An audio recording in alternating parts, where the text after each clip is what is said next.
عباده الذين اصطفى خصوصا على أفضلهم وخاتم النبيين محمد الامين وعلى آله وصحبه أجمعين وبعد. We begin with Allah's blessed name. We praise Him and we glorify Him as He ought to be praised and glorified. And we pray for peace and for blessings on all His noble messengers, and in particular on the last of them all, the blessed Prophet Muhammad sallallahu ta'ala alayhi wasallam. Brothers and sisters in Islam, here at Masjid Darul Ihsan in Subang Jaya in Kuala Lumpur. Assalamu alaikum wa rahmatullahi wa barakatuh. Our topic tonight is a fascinating one that will arouse and arrest attention, one that is very pertinent for the time in which we now live. It is Imam al-Mahdi and the end time. Let us begin with that hadith with which you are all familiar. You know which one? The 10 major signs of the last day. And if you have not memorized it as yet, I suggest that you memorize it before you leave the masjid tonight. The companions of the Prophet alayhi salatu wasalam were sitting talking amongst themselves when the Messenger of Allah sallallahu ta'ala alayhi wasallam came and asked, "What are you talking about?" And they said, "O Messenger of Allah, we are talking about the subject of the alamat as-sa'a, the signs of the last day, of the end time." And then he said, as only a prophet could say, the last day would not come until, and then he mentioned 10 signs. These have come to be known as the major signs. I don't know who coined that term, but there are many, many others beside these 10. For example, when next you go to KLCC, you'll see some of these. He said that the naked, barefooted shepherds, they don't like this language at all. The naked, barefooted shepherds will be competing with each other in the construction of tall buildings. In other words, an age will come when men will measure progress not by how faithful you are to Allah and His Messenger, not whether you are following Muhammad alayhi salatu wasalam or following Dajjal. No, they will measure progress by how tall a building we can build. Let those who have eyes open their eyes and see, and those who have hearts use their hearts to understand. He said that women would be dressed and would yet be naked. And so next time you go out and you see them like that, your heart should shiver with fear. How did he know it? 1400 years ago in the desert, a man who never traveled the world, how did he know that an age will come when women will abandon the hijab? How did he know that women would be dressed and yet be naked? And there are so many more. But tonight we return to those 10 which are known as the major signs. Number one, and they have not been given in the chronological sequence in which they will occur. No. Number one, Dajjal, the false Messiah, Al-Masih al-Dajjal. Number two, Gog and Magog, and I have just written a book on Gog and Magog. It's the last book I wrote, an Islamic view of Gog and Magog in the modern world, and I want someone, tonight I'm asking you, to translate this to Bahasa. Come on, somebody. Number three, the return of the son of Mary, Ibn Maryam.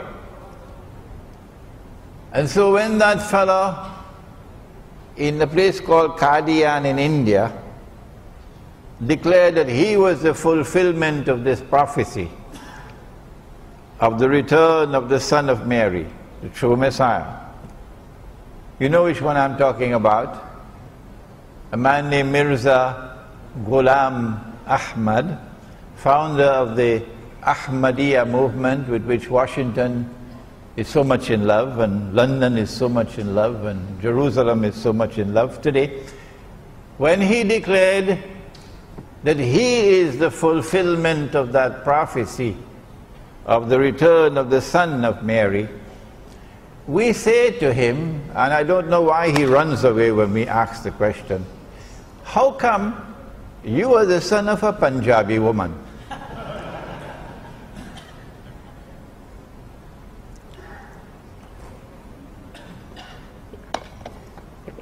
Number four, Dukhan, smoke. And if you read this book on Gog and Magog, I have offered an opinion. And let me repeat it one more time. When Imran gives an opinion, never accept that opinion unless and until you are convinced that it is correct. But I have the right to offer an opinion, provided that I recognize that only Allah does not make mistakes. So we say, Allahu A'lam, Allah knows best. That this dukhan or smoke is coming. Maybe 20, 25 years from now, when the cataclysmic clash with nuclear weapons occurs between Gog and Magog, between the American-led alliance and the Russian-led alliance. And you don't need a PhD in international relations to know that we are moving towards that clash. Thousands of nuclear weapons exploding. Can you imagine the clouds, the mushroom clouds? Number five, Dabbatul Ard, or the beast of the land. Ard is material universe. Ard is the earth. Ard is the land. For example, Al-Ardul Muqaddasa, the Holy Land. My opinion, that beast is already here. It's the state of Israel. And Allah knows best. Number six, that the sun would rise from the west. I have given my opinion, and I have the right to give my opinion. Even if 999 differ with me, that's their right. Why deny me the right of offering my opinion? My opinion comes from the Quran.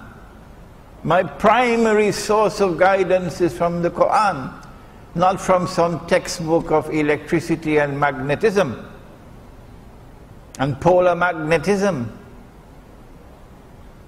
The Quran tells me that the sun rises from the east, and I gather that in Malaysia it also rises in the east.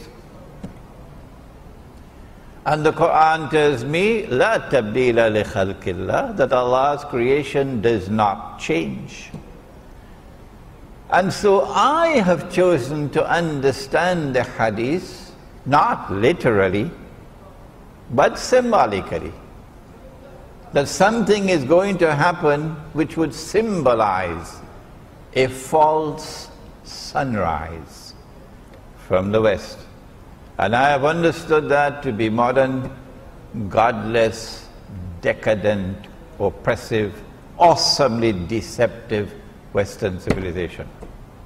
And Allah knows best. Number 7, 8, and 9. 3 earthquakes resulting with movements of the earth, in which the earth sinks down, khas, and swallows what it swallows. One in the east, one in the west, and the third one in Arabia, and the third one is linked with Imam al-Mahdi. And number 10, that a fire will come out of Yemen and drive people to their place of assembly. Of these 10, the Quran singles out one. And Allah says of that one, the return of Nabi Isa alayhi salam, وَإِنَّهُ لَعِلْمٌ لِلسَّاعَةِ, it can be read that way, or لَعَلَمٌ لِلسَّاعَةِ, it can also be read that way. Perhaps that ilm and alam here are synonymous. Ilm means knowledge, alam means sign. That this is the sign of all signs. The return of the son of Mary, Nabi Isa alayhi salam. The most powerful voice in history ever to have prophesied the return of Nabi Isa alayhi salam, the return of Jesus, is the voice of Muhammad sallallahu ta'ala alayhi wa sallam. Even if we did not have the ahadith, it is still possible, using the Quran alone, to establish belief in the return of Nabi Isa alayhi salam. And so if you reject belief in the return of Nabi Isa alayhi salam, you will not be able to understand the end time. No. No matter how great a scholar you may be. There is a branch of knowledge which studies and explains the end time. In Bahasa, in Malayu, you call it ilmu akhiru zaman. And in the English language, we call it Islamic eschatology. Don't bother with the big word. Islamic eschatology. Since we now have the tall buildings, I don't know whether you have missed it. If you have, take a taxi to KLCC, you'll see it. The evidence is there as plain as daylight that we're now living in the end times. And so it is Islamic eschatology which will explain the world today, not the New Straits Times, and not your local television station, not even your government. It is Islamic eschatology which will explain the world today. And at the heart of Islamic eschatology, or ilmu akhiru zaman, is the return of Nabi Isa alayhi salam. Let me repeat that if you reject belief in the return of Nabi Isa alayhi salam, you can't guide Muslims in this age. No. Because you cannot yourself understand the reality of the world in the end time. We now turn to a hadith in Sahih Bukhari.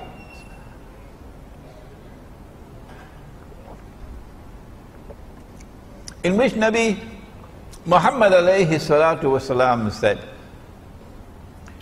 and it is a very short hadith, you can memorize it before you leave the masjid tonight. Kayfa antum? How will you be at that time? Oh, what a wonderful time that would be. إِذَا نَزَلَ عَلَيْكُمْ نُمَرِيَمْ, when the son of Mary will descend amongst you. Oh, so he's not descending in Rome. Oh no. When the son of Mary descends amongst you, whether they like it or whether they don't, when Jesus comes back, he's coming to us. He's descending amongst Muslims. كيف أنتم إذا نزل عليكم نمريم وإمامكم منكم. And at that time, your Imam would be from within your own ranks. He would be a Muslim. And so there is an Imam in the end time. And the advent of that Imam, I'm going to use another big word now. The first one was eschatology. The advent of that Imam will be contemporaneous. Long word, huh? Contemporaneous, meaning at the same time with the return of Nabi Isa alayhi salam. The advent of that Imam would be at the same time with the return of Nabi Isa alayhi salam. But he would have to come before. And then after he has come, then Nabi Isa alayhi salam will come. Who is that Imam who will emerge in the end time? And who is an Imam? And what will be the implications of the emergence of an Imam at that time? These are fascinating questions. We have to simply leave Sahih Bukhari and go to Sahih Muslim and we get the answer that Nabi Muhammad alayhi salatu wasalam prophesied that that Imam would be known as Imam al-Mahdi, the rightly guided Imam. And we also are told that he is going to be from the seed of Muhammad sallallahu ta'ala alayhi wasallam, from his daughter Fatima radiyallahu ta'ala anha. So he's going to be an Arab. I don't think he can be an Indonesian. Huh? Or Malaysian. He has to be an Arab, eh? Okay. This Imam who will emerge at the time when Nabi Isa alayhi salam is to return is not only from the seed of Nabi Muhammad alayhi salatu wasalam, but we also have a description of his physical features, a broad forehead and a large nose and so on. And we also know something about his functions. That at that time the world will be filled with oppression. Well, It has already come. Modern Western civilization has now been hijacked to deliver to the world more oppression than mankind has ever witnessed. And yet there are those who have eyes and yet cannot see. And their Qibla is in Washington. And they long to get a green card and a US passport. So I say, please go and don't come back. Please go and don't come back. You don't belong to us. You belong to the Jamaat of the oppressors. At that time there will be oppression in the world, all over the world. And this man, will break those chains of oppression and bring justice to the world. So this is going to be a revolution, revolutionary change to transform a world filled with oppression to a world of justice and of peace. And then the world would experience what Islam has to offer. This would be an imam who would come at a time of great poverty and destitution in the world. Well, it has already come. All those who stand up to Dajjal are today miserably poor. And all those who are faithfully following Dajjal are living in the comfort zone. That's what the Prophet prophesied. But when the Imam comes, he's going to share wealth to the people. Would it be US dollars? The last thing I heard about the US dollar was that it was in ICU in some hospital. Would it be the French francs or the Malaysian ringgit? Come on, wake up and stop this nonsense. Stop this nonsense. If you did not know it before, maybe tonight you should start to learn. That knowledge may enter into your head. The money that we are now using has come from Dajjal. If you have not studied international monetary economics, come to me and I'll teach it to you. The money that we are now using has come from Dajjal. The paper currencies have come from Dajjal. The electronic money which is taking over from the paper currencies have come from Dajjal. And they are functioning as an instrument, not only for the unjust transfer of wealth from the unsuspecting masses to a global predatory elite, but more than that. They're bringing a system of slavery upon the world, enslaving mankind. And Nabi Muhammad alayhi salatu wasalam prophesied that in the end time there will be slavery. He said a slave woman, you remember? Don't you? He said a slave woman will give birth to her mistress. We have a conference in PWTC on Tuesday and Wednesday. If you could take 2 days off, leave, come join us. There's a flyer outside about the conference. It is on the prohibition of riba in Islam.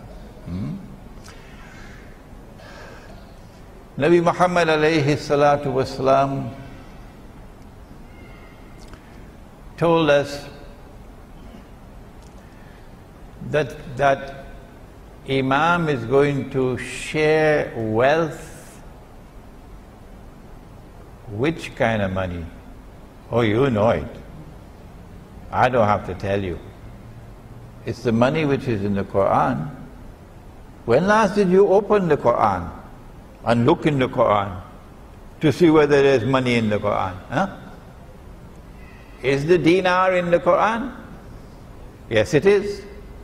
Is the dirham in the Quran? Yes, it is. That's bad news for some of you who have neglected the Quran. And so he's going to share dinar and dirham, money that Allah ordained to be used as money. And if we had been using that money, Indonesia would not be miserably poor today. And Egypt would not be miserably poor today.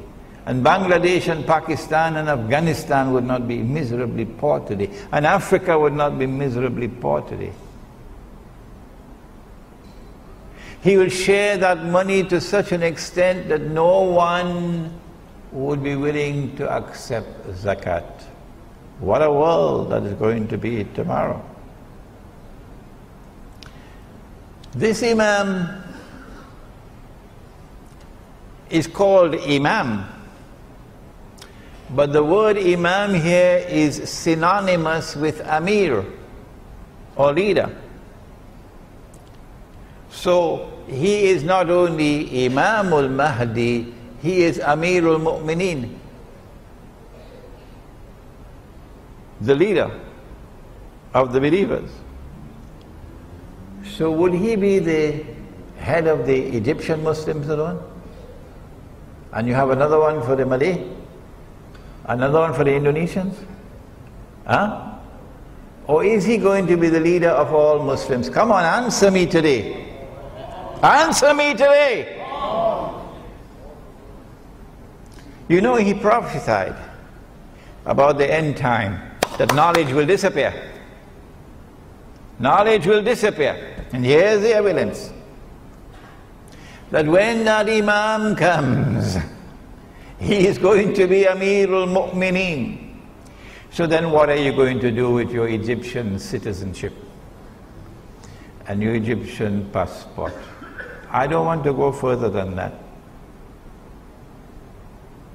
What are you going to do with your constitution of Egypt and your Syrian constitution, your pledge of loyalty to this state? Huh? What are you going to do? I know what we are going to do. We never gave up in our heart. We never gave up in our hearts loyalty to the Imam and to the Amir. No, we never gave it up, because we never accepted the substitute. And we will never accept the substitute. He's also known not only as Imam, not only as Amir al-Mu'mineen, but also as Khalifa. Khalifa. And this brings us to our difference of opinion with the Shia. We hold the view that the Shia are Muslims. Oh yes. And we gave evidence to support that. There is no fatwa which has achieved ijma'. No. Because the Shia have performed the Hajj continuously to this day. No one has stopped them. And so the ijma' of the ummah is that the Shia are Muslims. And if they are Muslims, then you have to relate to them as brothers. Ruhama'u baynahum.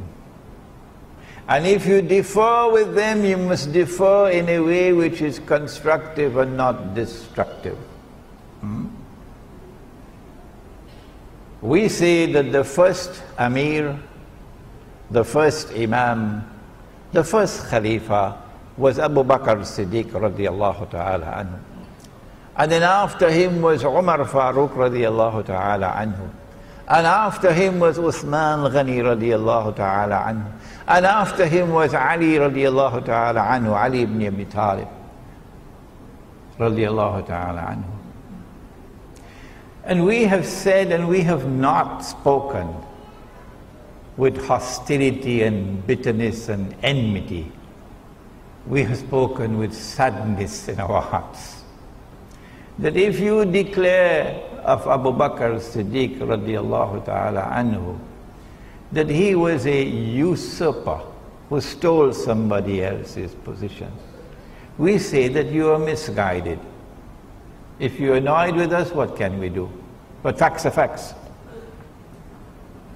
And we say that if you say that Umar radiallahu ta'ala anhu was also a usurper. We say that's double misguidance. And if you compound that by saying that Uthman Ghani radiallahu ta'ala anhu was also misguided, we say, come on, it's time to wake up from your sleep. And we're not speaking these words with bitterness and with anger and with hostility. We're speaking these words with sadness. And it's because we call them the khulafa that we say that the imam who is to come will also be khalifa. What is the implication now of Allah subhanahu wa ta'ala sending to us a khalifa and saying to him that he will be from within your own ranks? كيف أنتم إذا نزل عليكم مريم وَإِمَامُكُمْ مِنْكُمْ, and your imam will now be from within your own ranks. Very clearly to me, this hadith is anticipating a time will come when we will no longer have khilafah. No. That we will be ruled by those who are not Muslims. There is no authentic Islamic rule anywhere in the world today, because those who rule us are not Muslims. Where's the evidence? When last did you take up the Charter of the United Nations Organization? And if you are in Iran and you listen to this lecture, I'm talking to you. I'm talking to you. Take up the Charter of the United Nations Organization and open it and read, I believe it is 24 and 25. But I can be mistaken. I've been traveling for 5 months now, so I can make mistakes. It could be 24 and 25 or 25 and 26.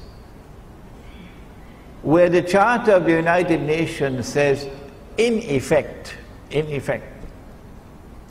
that in all matters pertaining to international peace and security, Allah is not Al-Akbar. No. The Security Council of the United Nations is Al-Akbar, meaning there is no authority above it. That is shirk. And so once you are a member of the United Nations organization, your Amir al-Mu'mineen, your Khalifa, your leader, your ruler, ultimate ruler is the Security Council of the United Nations.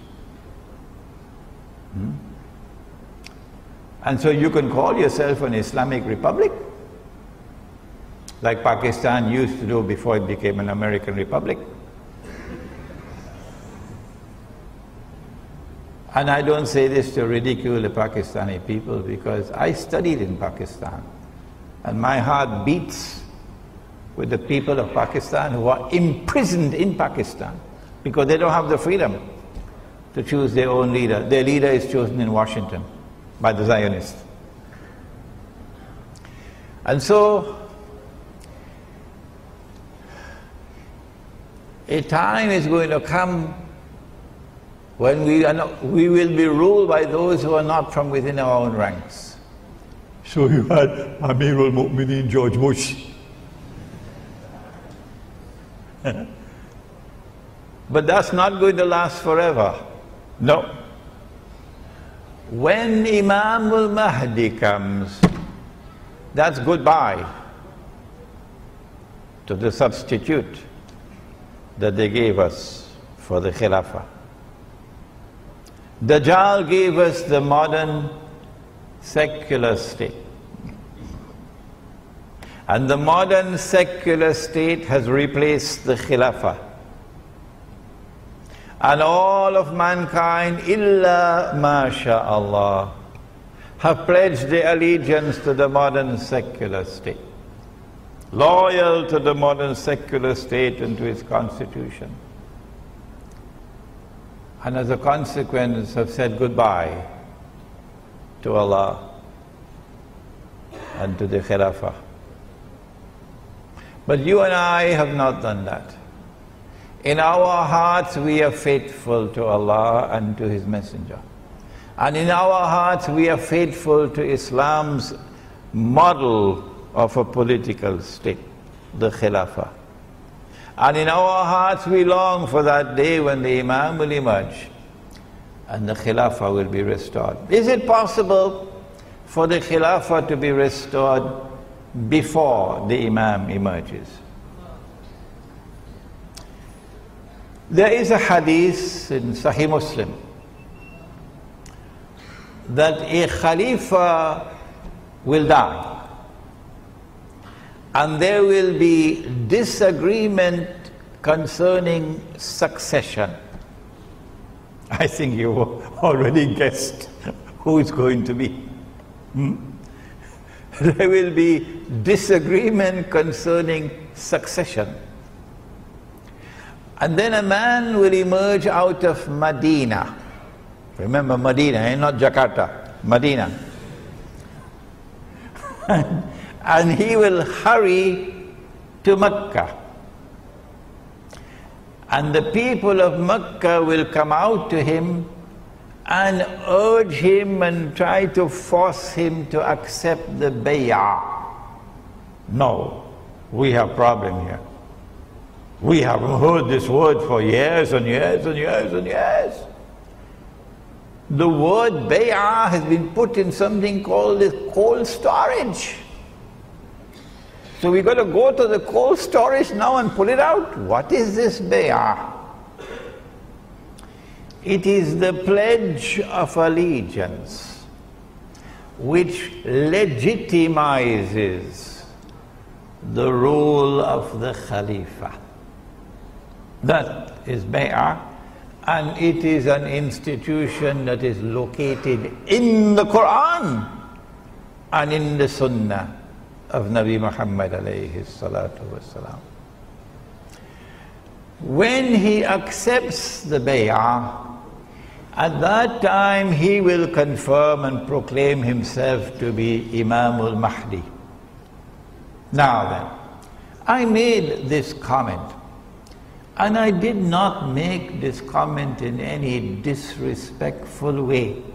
No, I was merely speaking facts. And if Imran is not allowed to speak facts, what should he talk about? I said that Mecca has never been a Shia city. Is that true or is that false? Tell me. I never said that there are no Shia in Saudi Arabia, and now you come to hit me with a left uppercut for something I never said. Please have some respect for your own intellect and don't quote people wrongly. What I said is that Mecca has never been a Shia city. Is that true or is that false? There is nothing to suggest to us that that situation will change in the future, and that Mecca will transform itself and become a Shia city. There is no evidence to support that. And therefore we ask, how can a people of Mecca who are not Shia, how can they go out and pledge allegiance to a Shia? If you have an answer, I'd be happy to get the answer. You can send me an email. And I am not wearing any boxing gloves. No, this is not the age for that. This is a reasoned discourse that is being presented tonight. And so I conclude that the Imam cannot be Shia. This is my conclusion. If you differ with me, that does not mean that we should have boxing gloves fighting each other. No. Now then, the argument is raised that because The Prophet ﷺ used the word Khalifa. A Khalifa will die. The implication is that the Khilafah will be restored before the advent of Imam al-Mahdi. But have you forgotten that hadith with which we began? كيف أنتم إذا نزل عليكم مريم وإمامكم منكم? Why should the Prophet ﷺ say to us that this Imam will be from your own ranks when we already have the Khilafah? It has already been restored and our Imams are already from our own ranks. Why should he say that? My understanding is that the hadith is clear that prior to the advent of Imam al-Mahdi, it is not possible to restore the Khilafah. No. And therefore, when the word Khalifa is used, a Khalifa will die. The Prophet ﷺ is referring to a Muslim ruler. Who could it be? Oh, the answer is clear. It has to be a Saudi king.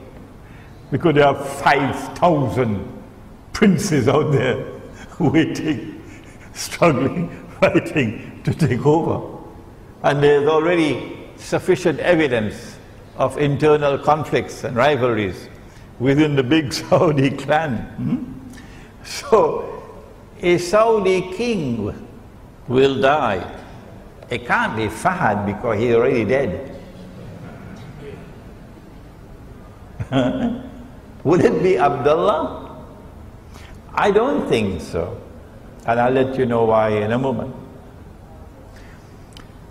When that Saudi king dies and there is disagreement concerning succession, it is at that time that Allah will send the Imam. Is the Imam born already? This is not arrogance on my part. No. When I say, I don't know and I don't want to know. So please don't send me emails asking me whether the Imam has been born already. What is important is that Allah places a cover and Allah conceals him. And no one knows that he is the Imam until that moment arrives. When the king, the Khalifa dies and there is disagreement and so on, then he proclaims himself to be the Imam. Until that moment, we don't know who is the Imam. So is he born already? No, come on. I don't know and I don't want to know. Having disposed of these questions, now what are the implications of the advent of the Imam?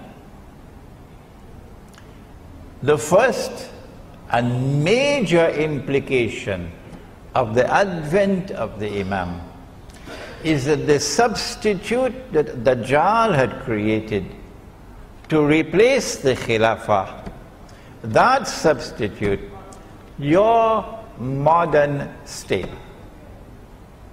will now return to the garbage bin of history from where it came out in the first place.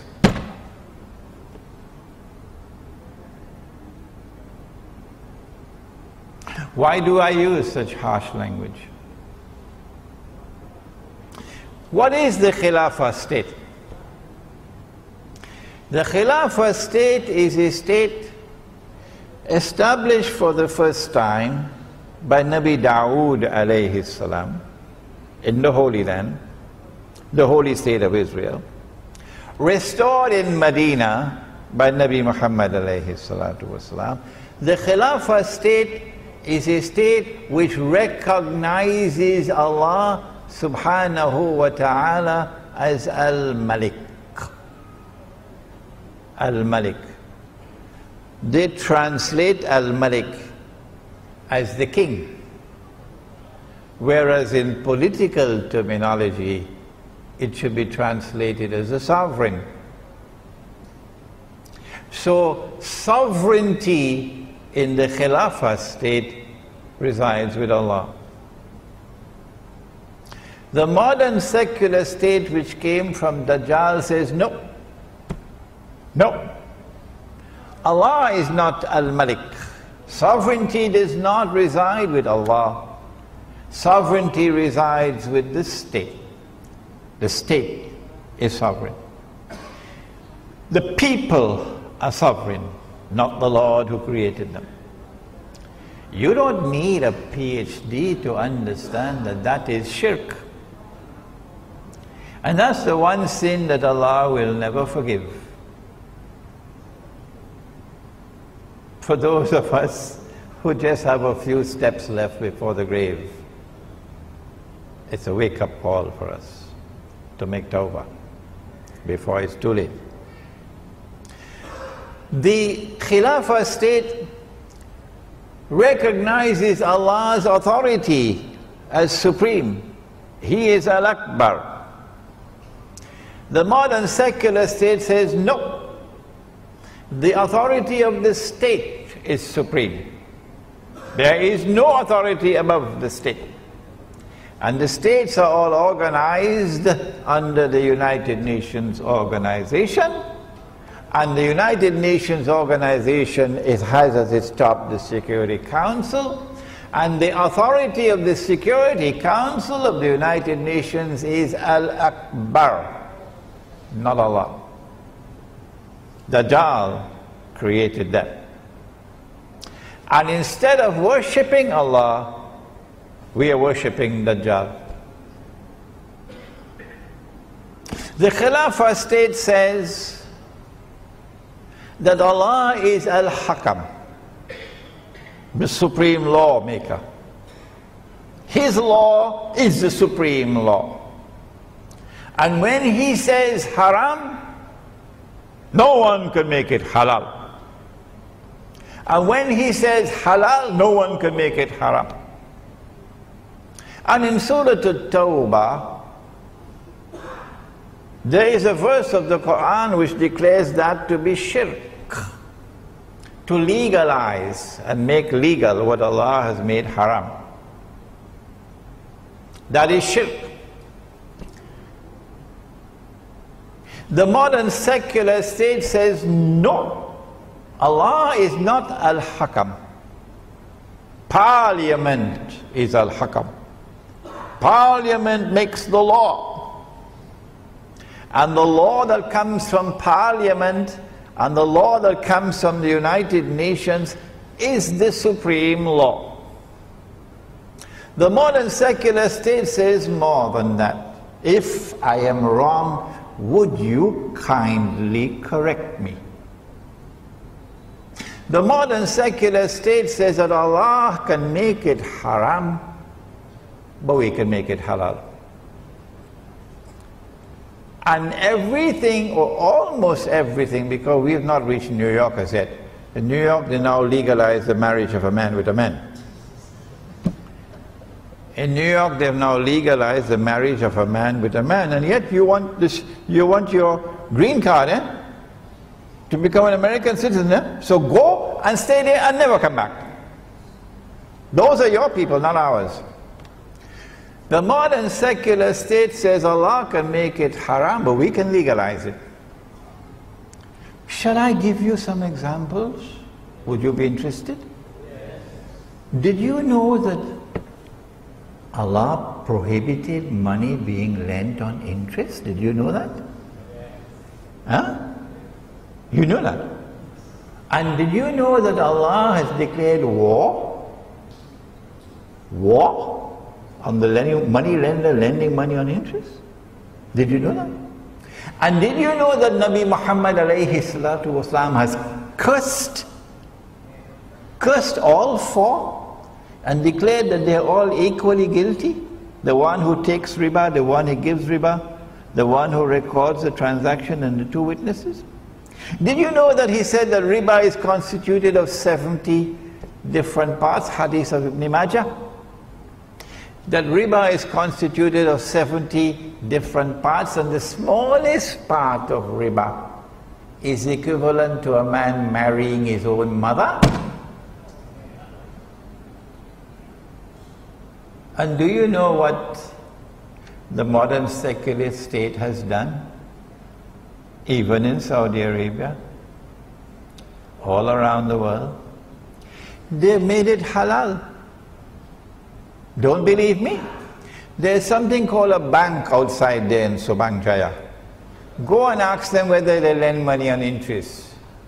Ask them whether it is haram or halal in Malaysia to lend money on interest.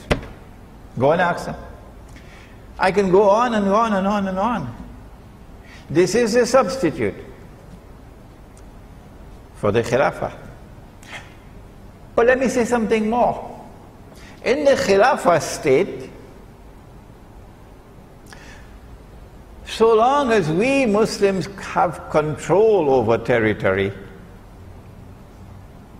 that territory is designated Darul Islam. Now look at that.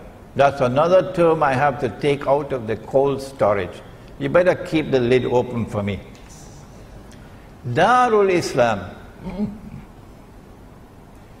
And in Darul Islam, every Muslim has the right to enter. All that you have to do is to declare La ilaha illallah Muhammadur Rasulullah, and you have the right to enter. You don't need a visa. In Darul Islam, every Muslim has the right to enter. You don't need a visa. So Indonesia is 90-something% Muslim. So I go to Indonesia, I present myself before the immigration officer, I raise my hand, say, La ilaha illallah Muhammadur Rasulullah. Immigration officer looks at me. Where has this fellow come from? He says, where is your visa? Show me your visa. La ilaha illallah Muhammadur Rasulullah can't work here. Are you understanding the situation? In Darul Islam, every Muslim has the right to reside. You don't need a PR, it's called, permanent residence, PR. Huh? Very difficult, eh? PR. No. Once you're a Muslim, you have the right to reside. In Darul Islam, every Muslim has the right to seek his livelihood. You don't need a work permit. I told you, he said, that in the end times, knowledge will disappear. This knowledge has disappeared to such an extent that now some people cannot even digest it. They don't agree with it. No. In Darul Islam, every Muslim has the right to participate in the political process. The political process in Islam is called Shura, on the basis of equality with all other Muslims. You don't need citizenship. This is Darul Islam. That substitute has divided us, broken up Darul Islam, and replaced it with something that is very bad. Let me use a soft language. Very bad. Very bad. And so in 1988, when I came to Malaysia for the first time, I was the principal of the Alimia Institute of Islamic Studies in Pakistan. And the Muslim, what is it called? An Islamic organization in England, Muslim Institute for Research and Planning, founded by our dear brother Dr. Karim Siddiqui rahimahullah. May Allah have mercy on the soul of our dear brother. The Muslim Institute in London and Party Islam in Malaysia combined to organize a seminar in Hajj, on Hajj. And I was chosen to come from Pakistan to to be one of the speakers in that seminar. And I said it, that it is wrong to take the Islamic movement and register it as a political party and fight elections under the constitution of a modern state that has come from Dajjal. Paz was not too happy with me. No. The same thing was done in Pakistan by Maulana Maududi rahimahullah with the Jamaat Islami. The same thing was done in the Arab world, the movement founded by Hassan al-Banna rahimahullah, the Ikhwan al-Muslimun. That you take the Islamic movement, you register it as a political party, and you fight in elections under a constitution of a state created by Dajjal, built on the foundations of shirk. That is not the Sunnah. Well then what is the Sunnah? And what is the guidance from the Quran? When you studied this book on Gog and Magog, when you studied wakhir الزمان, Islamic eschatology, and my book entitled Jerusalem in the Quran, most of you probably already read this book. It was written 10 years ago. It qualifies as the textbook on Islamic eschatology, and we now have it in Bahasa. We have it in Bahasa outside. When you study the subject of wakhir الزمان, then you understand that the proper response to Dajjal's money, Dajjal's economy based on riba, Dajjal's political system based on the modern secular state and its shirk, and the Security Council of the United Nations as Al-Akbar, the proper response is to flee from Dajjal. To flee from Dajjal. And to try to restore the micro-khilafah wherever you can.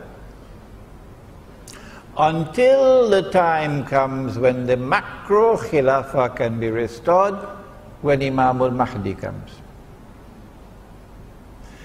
That micro-khilafah I have described as the Muslim kampung, the Muslim village. And I know that I'm out of Dajjal's reach when I go to a kampung where I cannot use a cell phone. Now I know I'm out of his reach. Over there we will try as best as we can to restore dinar and dirham as money in the market. And we will not use this bogus and fraudulent and utterly haram paper and electronic money. In that kampung we'll try to restore the Amir and the Bay'ah. And we will refuse to give our allegiance to the modern secular state. And we say this is micro-khilafah, waiting for macro-khilafah when Imam al-Mahdi comes. This is not a place where you will be opting out of jihad. Oh no. That the baby boys who are born in this kampung will fight better on the battlefield from Khorasan in the Muslim army that will liberate the Holy Land. The baby boys born in this kampung will fight like lions, much better than yours from KLCC. So the Muslim kampung is not a place to go and sleep. Now then, we come to a very unfortunate event. One of the outstanding scholars of this age, and now my remarks are directed particularly to Pakistan. One of the outstanding Islamic scholars of this age was a man named Dr. Muhammad Iqbal. I recognize him as a great scholar, and I recognize him as a great poet. Unfortunately, my knowledge of the Farsi language and the Urdu language is not good enough to appreciate the beauty of his poetry. But I don't have any problems with his poetry. What the problem that I have is with what he has written in the English language. And I have more than a passing acquaintance with the English language. Dr. Iqbal argued in a book which he published entitled The Reconstruction of Religious Thought in Islam, which most Pakistanis have not read. And those who do try to read it probably give up before they finish 2 or 3 pages, because you need a whole bottle of Tylenol tablets for headache. Iqbal is writing pure philosophy. I have a master's degree in philosophy, and for me it's a headache, so much less for you. I admire the first 2 chapters a lot, because in the first 2 chapters of that book he takes on Dajjal. You know, the one eye and the 2 eyes? The epistemology of the modern West. And Iqbal has delivered the best defense of the epistemology of the Quran that has ever been written. But very few people can understand it. So those first 2 chapters are written in gold. But elsewhere, Iqbal has made this mountain of a mistake in declaring that the modern state, he calls it the Republican state. Actually, it's a secular state. The modern state, he says, can function as a substitute for the Khilafah. That's wrong. And if we say that our teacher made a mistake, we are not disrespecting our teacher. No. He still remains a great scholar. We still respect him. We are not disrespecting him when we say that this Iqbal has made a mountain of a mistake in declaring that the modern secular state with its parliament can be a substitute for the Khilafah. Iqbal then compounded that error by agreeing with Ibn Khaldun that all the ahadith on Imam al-Mahdi are all fabricated. Now don't come and tell me what Iqbal has said in Urdu poetry.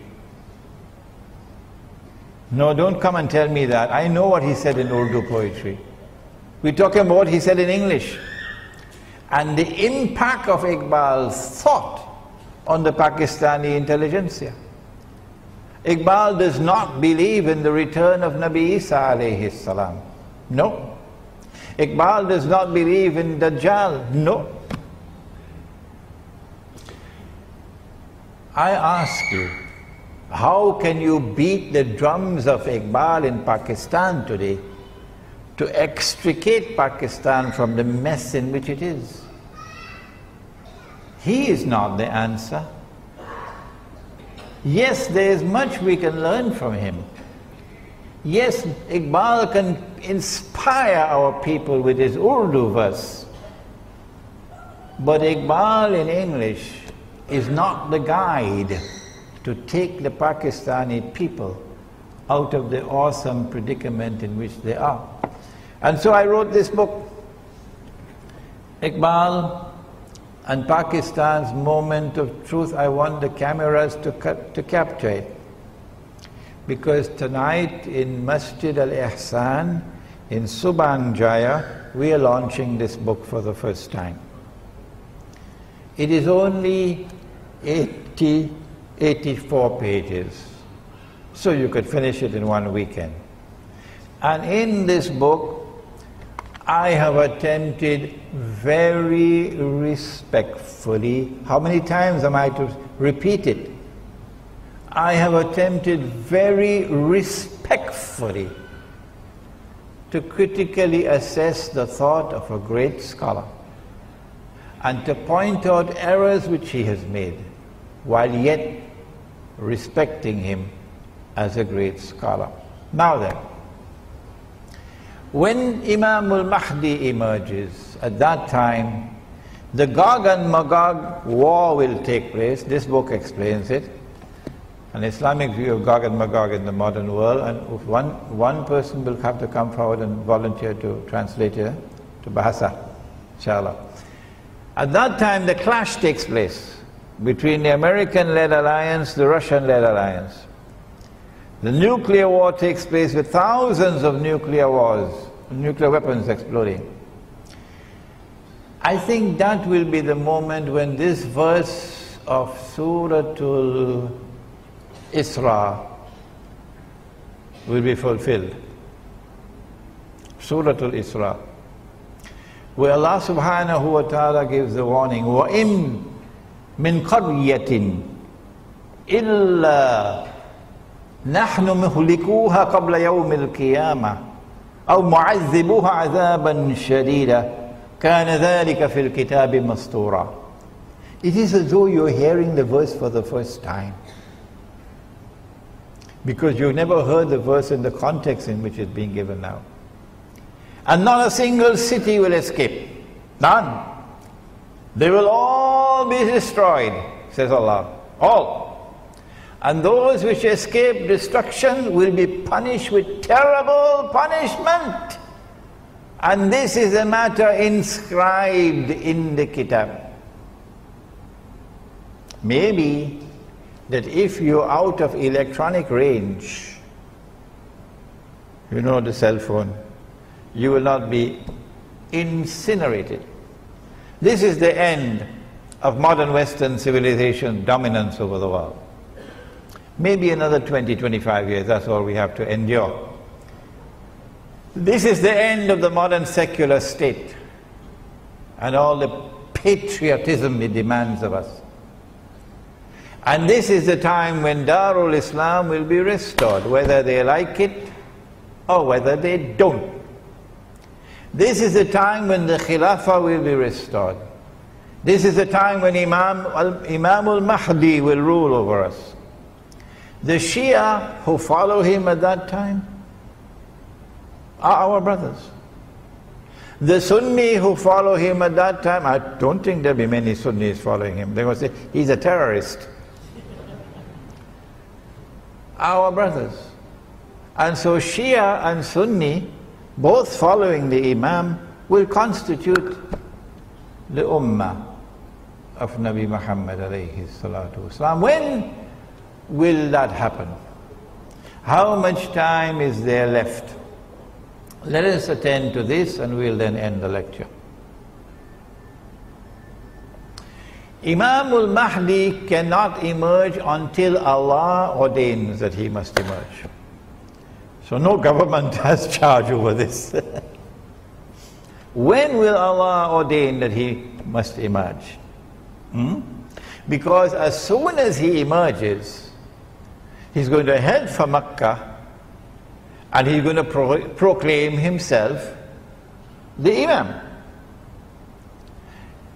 An army will then march against him from Sham.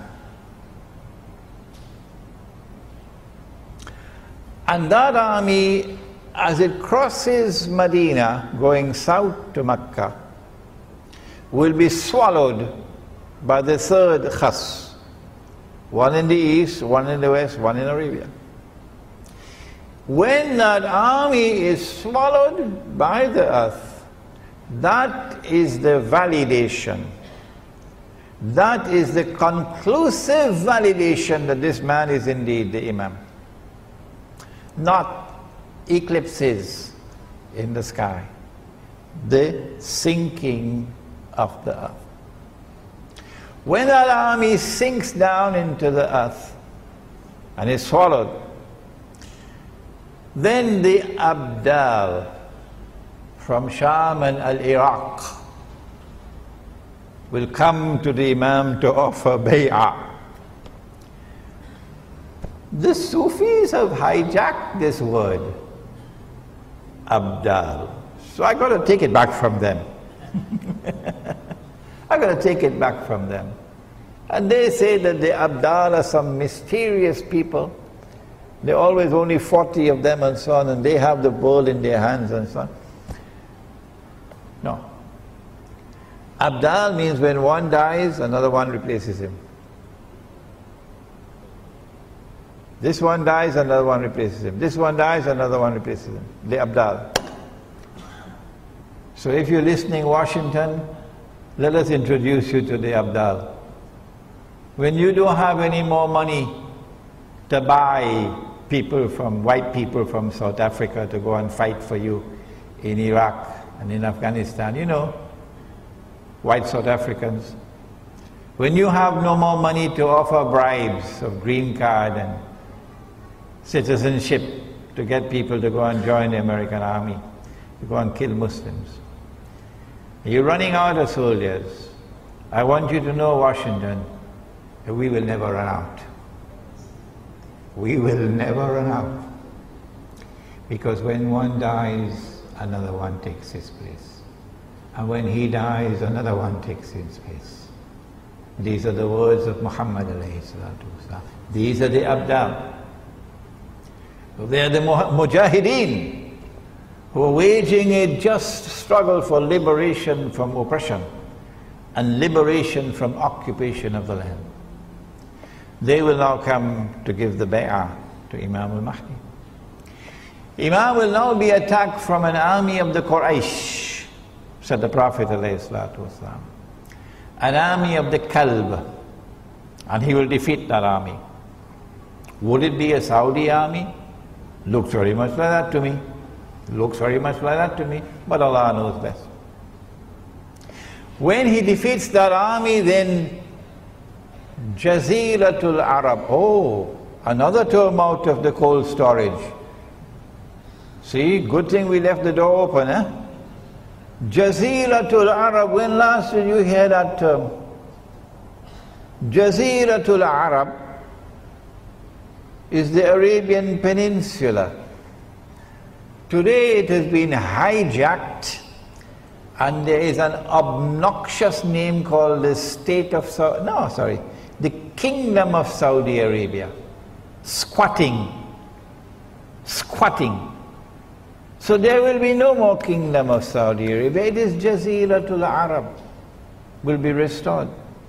And when Jaziratul Arab is liberated, then Darul Islam is restored.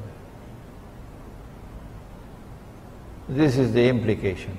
Now tell me, would you release Imam al-Mahdi into the world when the Zionists have read all of these ahadith? They know it all. Would you release Imam al-Mahdi into the world before Israel replaces the United States as the ruling state? It doesn't make sense. No. Would you release Imam al-Mahdi into the world before Israel rules the world? And Dajjal is in his day, which is like a week. You have to read this book, Jerusalem in the Quran, to understand that. Israel is about to launch her big wars, either this year or next year.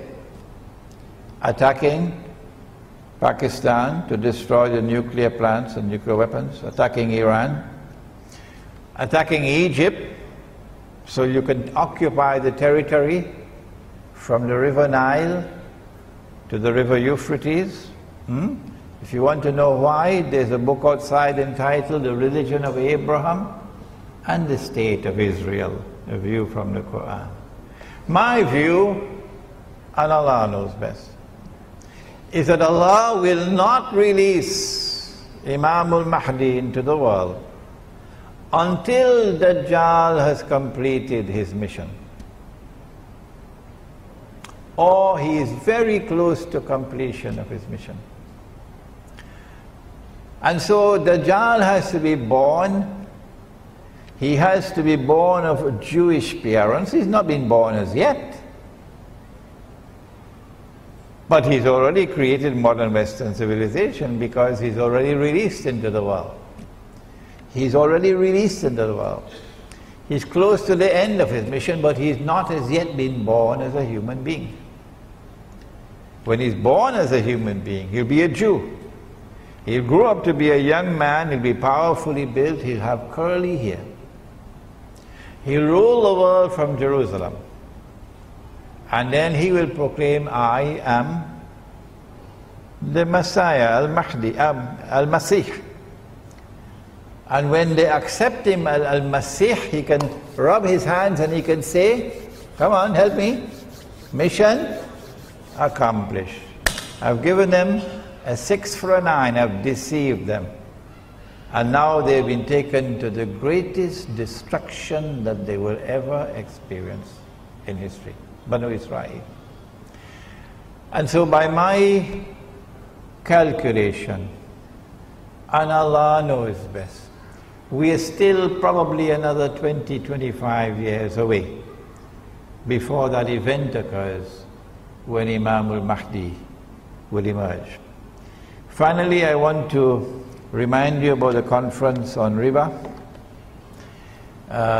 There's a book on riba outside, and there's this little book, you have no excuse, it's so small. The Gold Dinar and Silver Dirham, Islam and the Future of Money. Many people have been asking, where did Imran Hussein study? Who was his teacher? What kitab did he read? Because we don't hear anybody else speaking like this. If you want to know more about me, you can begin by reading this very interesting book, the Islamic Travelogue, which is outside. رَبَّنَا تَقَبَّلْ مِنَّا إِنَّكَ أَنْتَ السَّمِيعُ الْعَلِيمُ وَتُبْ عَلَيْنَا يَا مَوْلَانَا إِنَّكَ أَنْتَ التَّوَّابُ الرَّحِيمُ بِرَحْمَتِكَ يَا أَرْحَمَ الرَّاحِمِينَ Ameen. We have some time for questions. Sisters, you can write your questions and send them up. And brothers, yes, go ahead. Walaikum salam.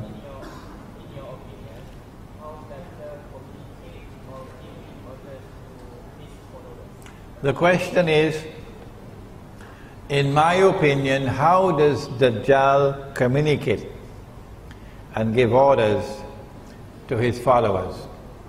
At the very end of the Quran, Allah warns us about الَّذِي يُوَسْوِسُ فِي صُدُورِ النَّاسِ مِنَ الْجِنَّةِ وَالنَّاسِ. It is a inspiring or putting thoughts and ideas into the heart, and as a consequence these people believe that these are their own thoughts. He does this through the shayateen. Shayateen, plural of shaitan. The Prophet said, alayhi salatu wasalam, وَيُبْعَثُ مَعَهُ الشَّيَاطِينَ, that the shayateen are going to be raised with Dajjal. This hadith in Kanzul Ummal. The shayateen are going to be raised with Dajjal. And these shayateen, plural of shaitan, the jinn, these shayateen are going to do something very interesting. يُشَبِّهُونَ بِالْأَمْوَاتِ. They're going to take the form of human beings who died. Your father died 40 years ago. And lo and behold, here is your father standing in front of you. He has the face, the appearance, the shape, everything of your father. He has your father's voice. He has your father's mind. He speaks to you as only your father could speak. يُشَبِّهُونَ بِالْأَمْوَاتِ يَقُولُونَ لِلْحَيِّ, and they will then speak to those who are alive. تَعْرِفُنِي, what's wrong, my son? Can't you recognize me? أَنَا أَبُوك, I am your father. أَنَا أَخُوك, I am your brother. أَوْ ذُو قَرَابَةٍ مِّنْ, or some close relative. From this hadith we know the link between Dajjal and the Shayateen. That's why there's so many of them in Washington. Yeah. Any more questions? Yes. Assalamu alaikum. You mentioned in your talk, Yes.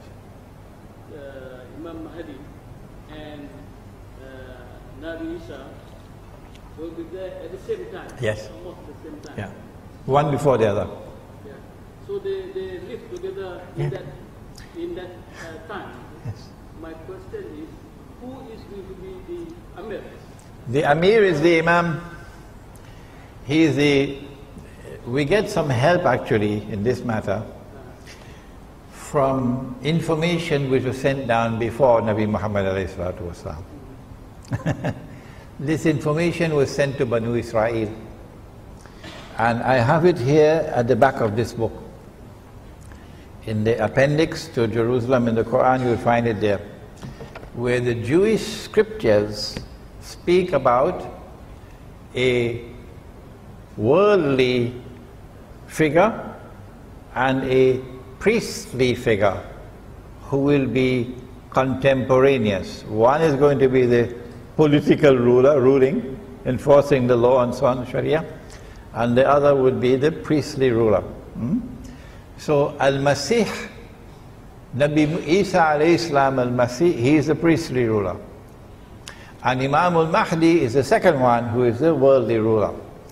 They knew about this in Medina, the rabbis. So when Nabi Muhammad alayhi salatu wasalam arrived in Medina, they asked him, "Are you the Messiah?" He said, "No."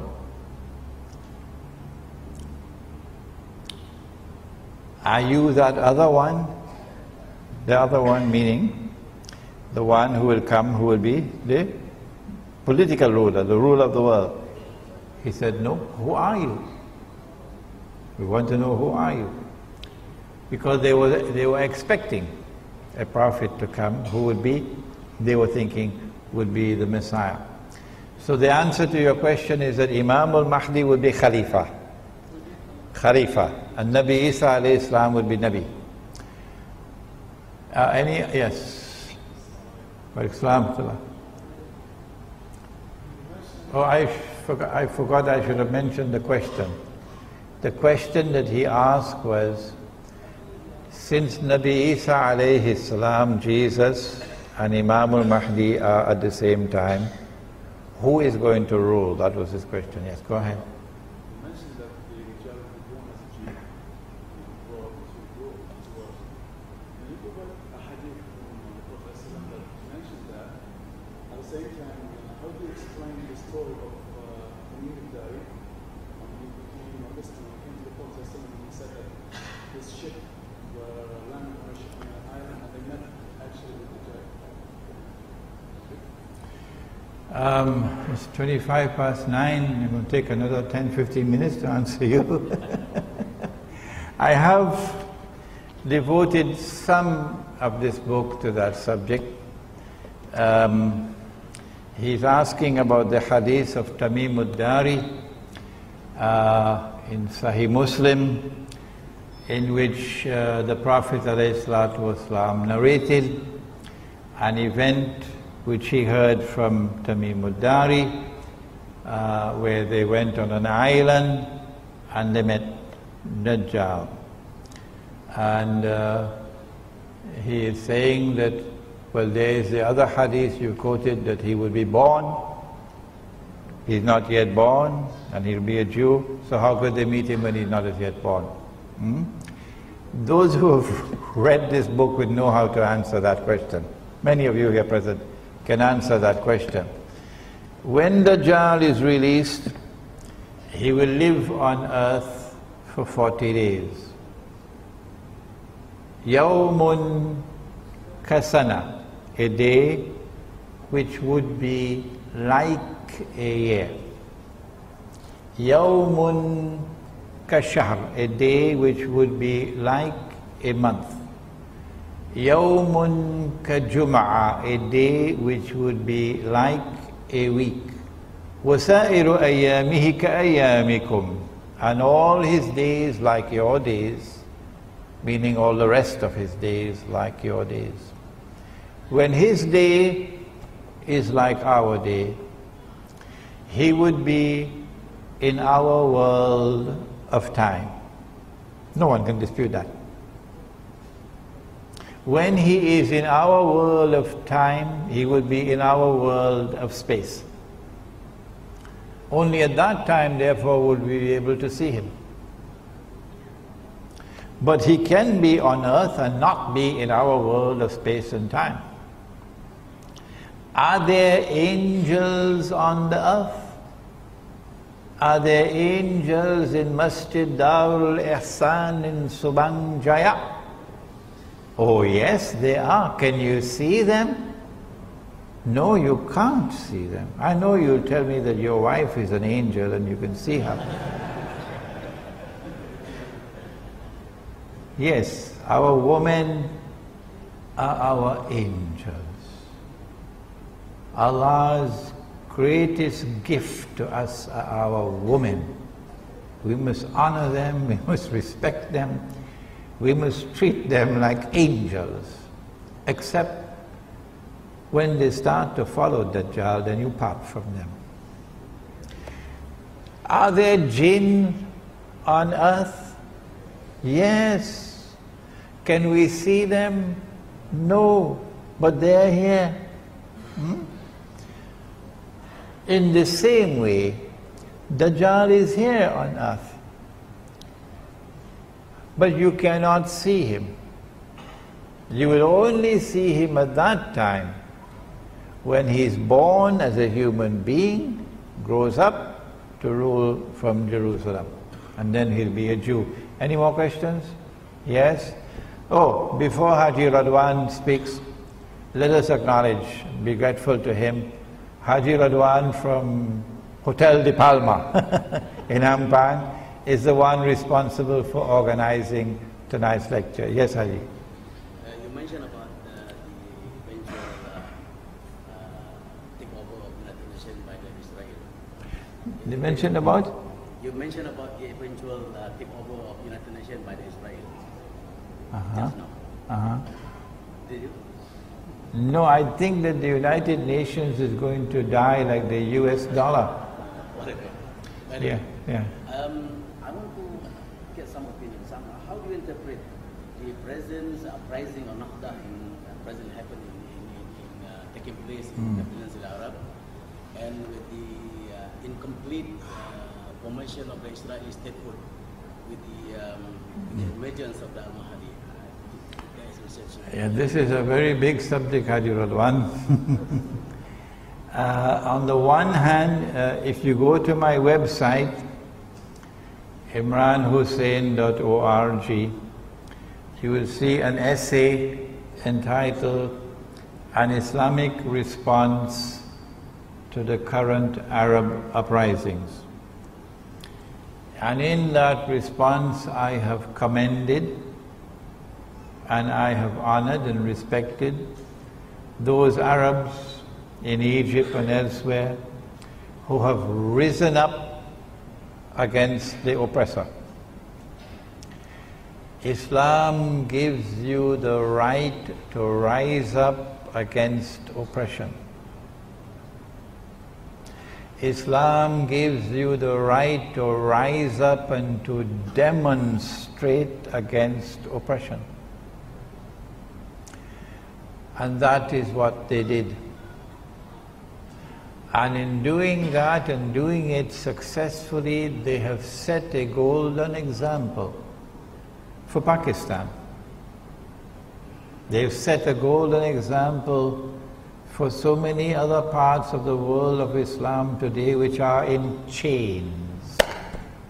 You can't speak. But I have also mentioned that the uprisings which are now taking place are eventually going to facilitate Israel's big wars. Israel has to wage those wars in order to replace the United States as the next ruling state. But Dajjal does not want to wage war and appear as an aggressor. Dajjal wants that Israel should wage her wars and appear to be, we're only defending ourselves. And this thing that is happening now in Egypt and elsewhere, look where it's heading. Elections are going to take place in Egypt later this year, I believe. And you don't need a PhD to know what Washington wants. Washington wants Ikhwan al-Muslimun to win elections, of course. That's why Washington is talking to them now. And when they win the elections, the trap is set. What are you going to do about Gaza? You cannot be an Islamic government in Egypt and close the barrier, the crossing. You have to support your people in Gaza. And so Israel could start crying out, terrorism, terrorism, terrorism from Egypt, and build the foundations for launching an attack. But there's more to it than that as well. Washington will be going down on its knees to beg Egypt, why don't you enforce the Sharia? Imagine that. Washington going down on its knees to beg Egypt. New York Times appealing to the Egyptian government, would you be so kind as to enforce the Sharia? I wonder why. And when the Islamic governments in the Arab world declare we are enforcing Sharia, well, Kalantana, I think you better prepare yourself. So then they'll spring I call it a time bomb. A time bomb is something that is wired to explode at a particular time when they choose to trigger it. So the time bomb will explode in Egypt when an Egyptian family will come before the Sharia court with their 6-year-old daughter. The child is 6 years of age. And this man who wants to marry her is 55. They're probably going to choose a very ugly looking man. And a nice, pretty looking child. And then the Sharia court is going to give jaiz, yes, permissible. It's permissible in Islam for this marriage to take place. Yeah. And then CNN and CNN's sister, you know the sister? Al Jazeera, yeah. And every television station in the world is going to capture that.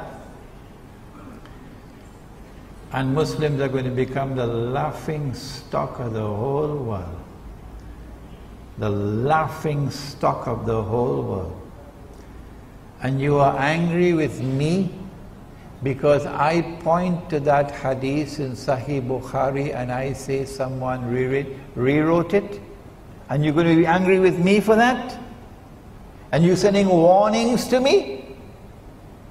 I am the one who should be warning you, rather than you warning me about declaring a hadith in Sahih Bukhari to be rewritten, to be fabricated.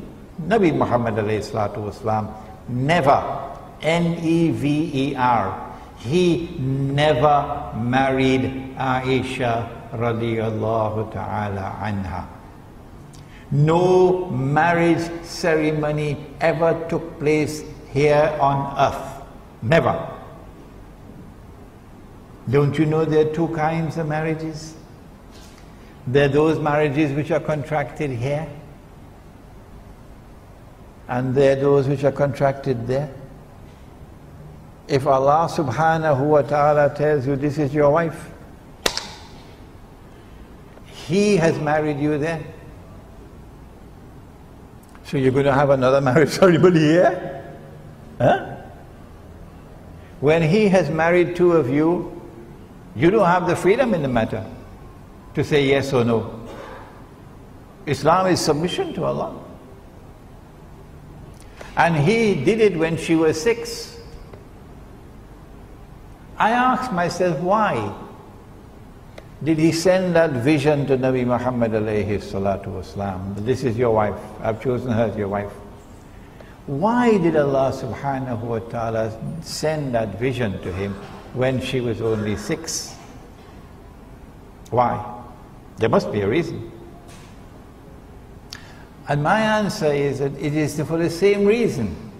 It is for the same reason that He sent Maryam alayhi salam with a baby. She was never married. So He can distinguish between those who have two eyes and those who have only one. Yes.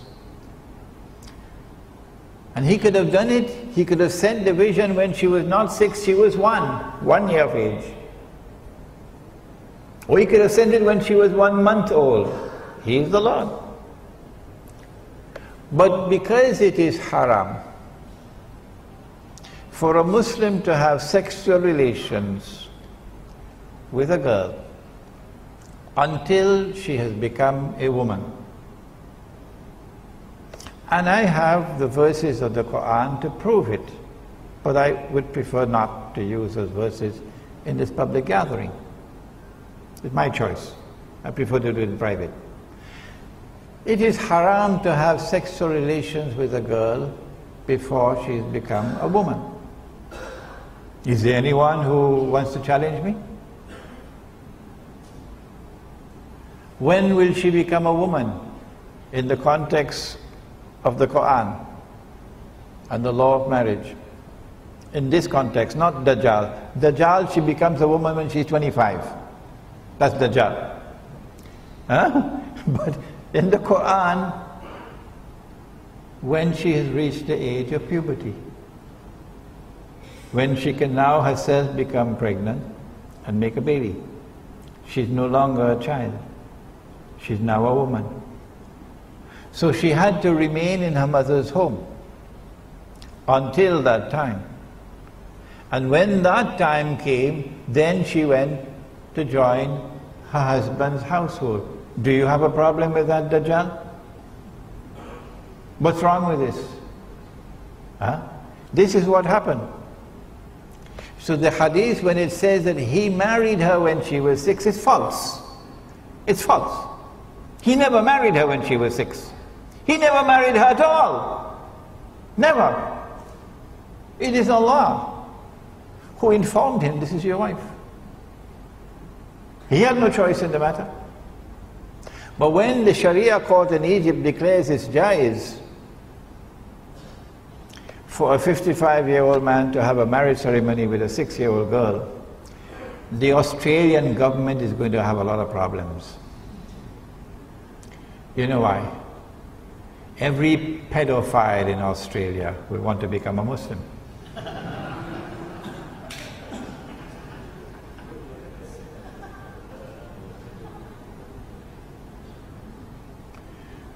So there are time bombs. This is only one. This is only one. There are other time bombs waiting to explode. And I don't think that Jamiatul Azhar is capable of responding to those time bombs. No. Allah blessed me with a great teacher. Allah blessed me with a great teacher. And that teacher gave me a different method of pursuing knowledge. This is why I'm able to deliver this knowledge to you today. Any more questions? Walaikum salam.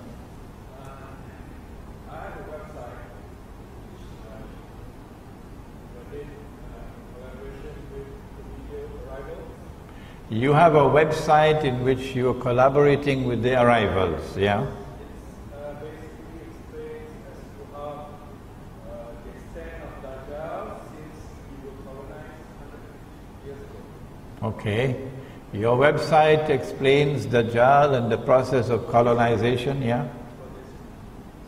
In this region? Okay. My question is based on your input, is that we should hijrah. So when do we jihad? Yeah. Jihad has already begun. Oh yeah. The armed struggle for liberation from oppression and occupation in Iraq, in Afghanistan, is the jihad which has already commenced. We don't need any fatwa declaring jihad. Saudi king gave a fatwa for jihad about 20-30 years ago. I think they've put it in the cold storage now. This jihad cannot be stopped. No one can stop it. And this jihad will continue until the prophecy of Nabi Muhammad ﷺ is fulfilled. That the army will come out of Khorasan, it will be unstoppable until it reaches Jerusalem. When a jihad is in force, Muslims have an obligation to support the jihad. Those who can physically join the jihad should do so. However, it would be a security risk for someone who only speaks French to go to Afghanistan and join the jihad. Not only would he put his own life at risk, but he would put the lives of others at risk because of an incapacity to communicate.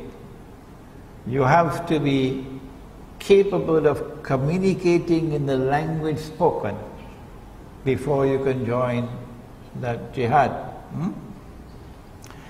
But there are other ways of supporting the jihad. You can do it with your tongue. You can speak out. Of course, you're not going to get a US visa after that. You can support it with your wealth. You have so many ways that you can support the jihad.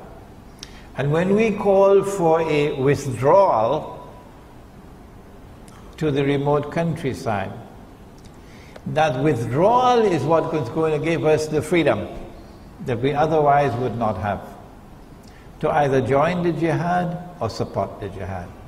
Next question? Yes. How to combat riba? Number one, you have to study the subject.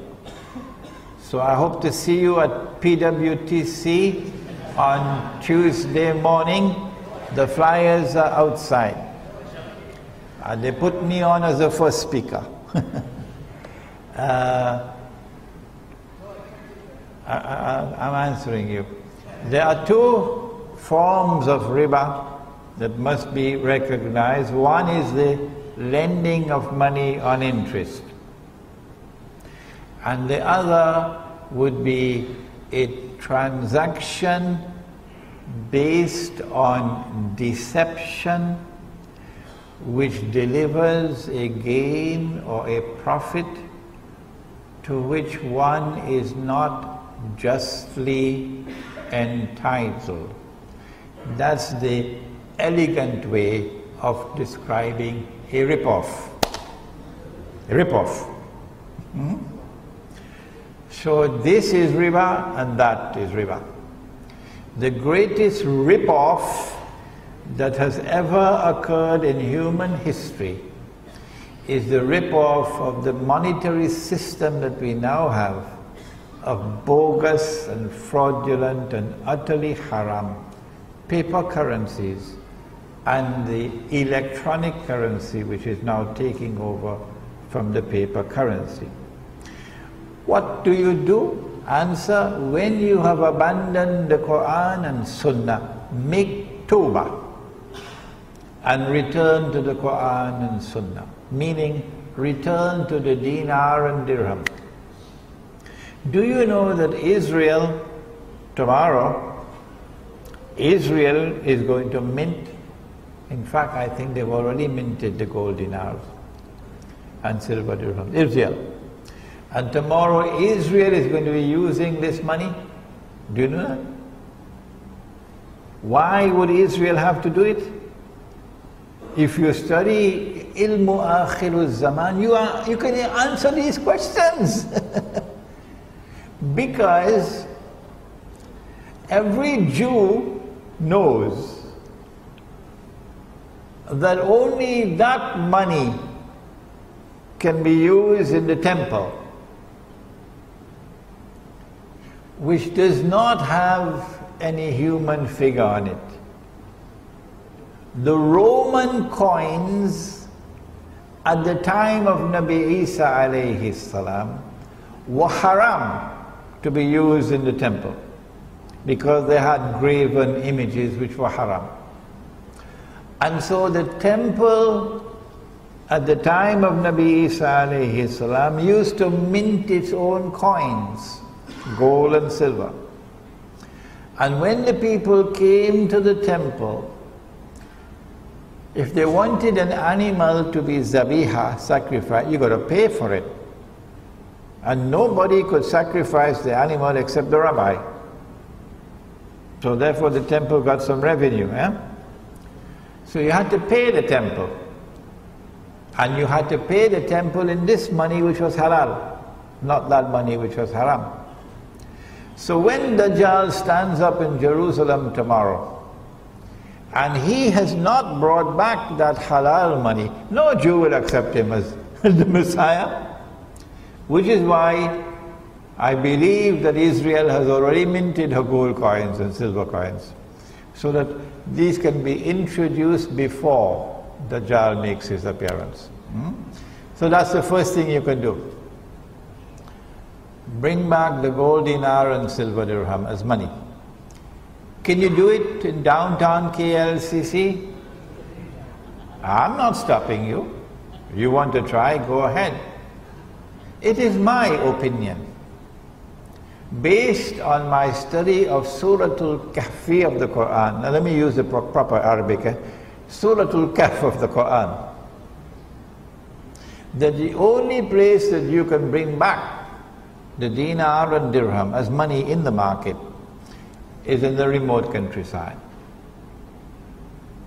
And in those micro markets, we will not accept your paper money. No. Insofar as money being lent on interest is concerned, make tawbah if you have borrowed money on interest to buy your car or to buy your house. Make tawbah. Because if you die with that riba, there is no way you can enter into Jannah. Why? Because the curse of the Prophet is upon you. Get out of that riba. Sell the car, sell the house, pay the bank. When you try to do that, then you'll know what kind of snake there is in the bank. Yeah. And make tawbah and never again borrow or lend money on interest. Any more questions, or shall we stop now? 1, 2 more and then we finish, okay? 1, 2 and we finish, that's it.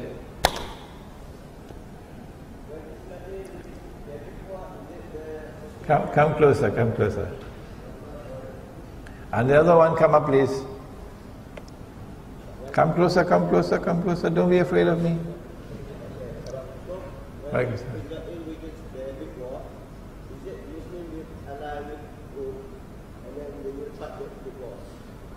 Okay.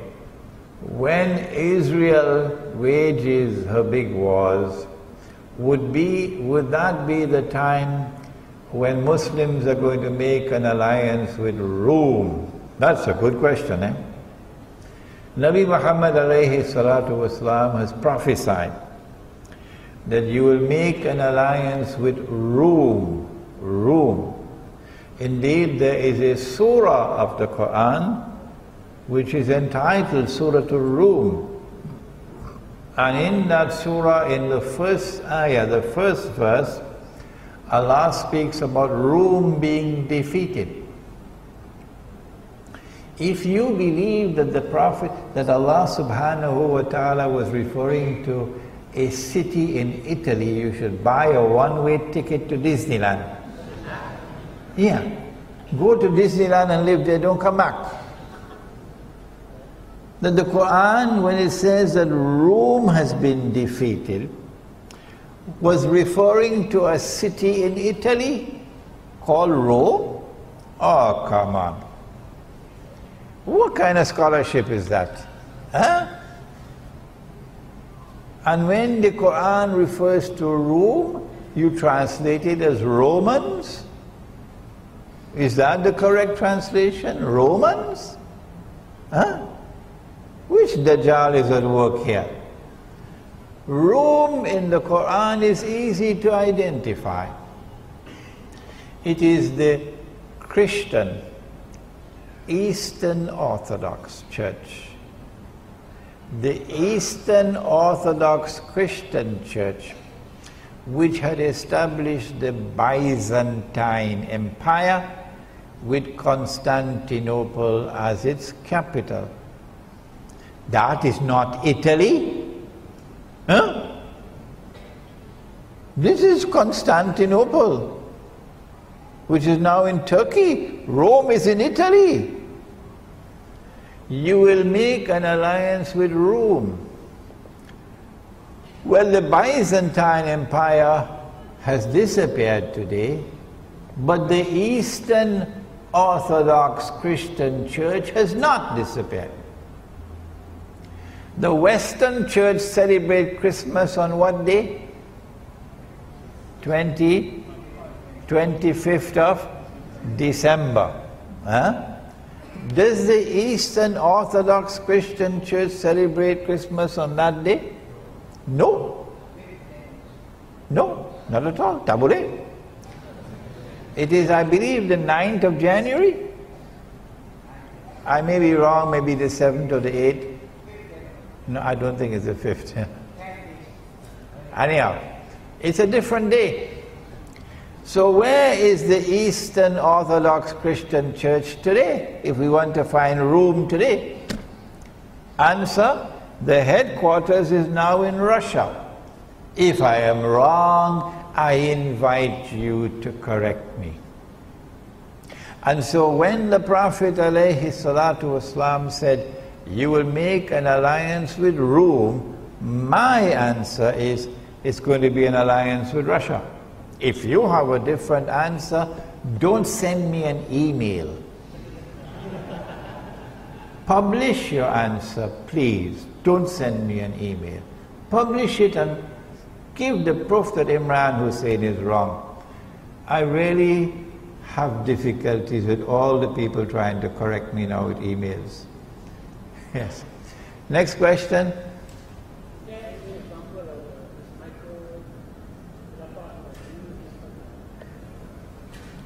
Are there any examples of the micro Muslim villages? There are lots of villages in the Muslim world. There are lots of kampung in Malaysia. If you don't believe me, wait for Hari Raya and try to drive on the road. Huh? You'll get the evidence. Hari Raya, for those who are listening to the lecture, is Eid al-Fitr, Hari Raya. So what you do is you go to a kampung, go to a village. Don't try to create a new village. No. Go to a village. And in that village strive and struggle to establish Islam. When the Khilafah was abolished in Istanbul, there was an outstanding Islamic scholar in Turkey. His name was Sa'id Nursi, and he was given the title Badi'ul Zaman. Sa'id Nursi responded to the abolition of the Khilafah by recognizing that this was the work of Gog and Magog. And Sayyid Nursi gave the call for 10,000 Muslim villages in the countryside, because he recognized that you could not save the cities. The Turkish people listened to him. Today the cities of Turkey are eating lahmul khinzir, pork, and drinking wine. And the Turkish armed forces are now allies of Israel and a part of NATO. But the Turkish countryside, because of the foresight of Sayyid Nursi, has remained firmly Muslim. Firmly Muslim. And the Prophet said, alayhi salatu wasalam, that you will conquer Constantinople. The word in the hadith is Constantinople. And because of that hadith, they changed the name of the city. Because of that hadith, they changed the name to Istanbul. I believe it was Islambul, and then it became Istanbul, so that you will lose sight of this hadith. But Muhammad alayhi salatu wasalam referred to that city as Constantinople, and I don't see why I should not do the same. He said that you are going to conquer Constantinople. And he said, what ni'ma hadha al-jaysh, wa ni'ma hadha al-amir. What a wonderful army that would be. And what a wonderful amir of that army is going to be.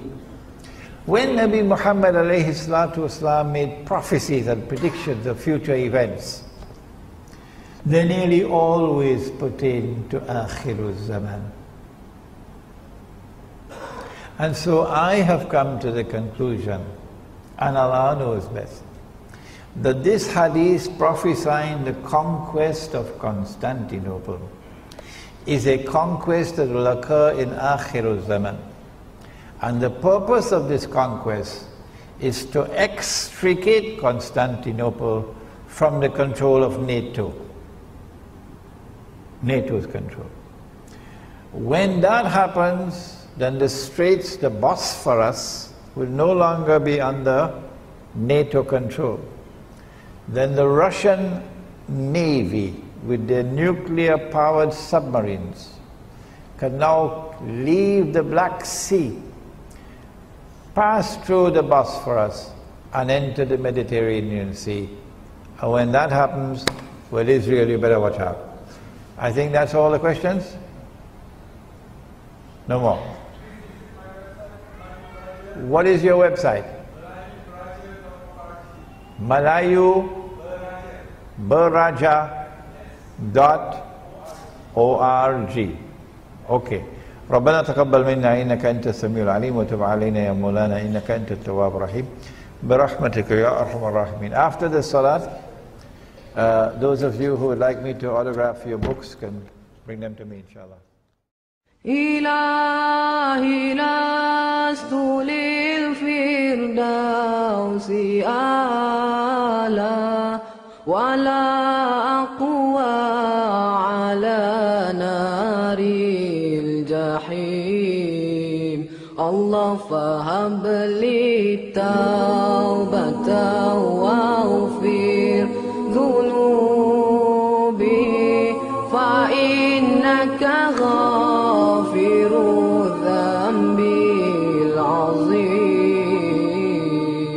إلهي لست للفردوس أعلى ولا أقوى على نار الجحيم. الله فهب لي توبة واغفر ذنوبي فإنك غافر الذنب العظيم. Tuhanku, aku tidak layak untuk syurgamu, tetapi aku tidak pula sanggup menanggung siksa nerakamu. dari itu kurniakanlah ampunan kepadaku, ampunkanlah dosaku. Sesungguhnya Engkaulah pengampun dosa-dosa besar. Tuhanku, aku tidak layak untuk syurgamu, tetapi aku tidak pula sanggup menanggung siksa nerakamu. Dari itu kurniakanlah ampunan kepadaku, ampunkanlah dosaku.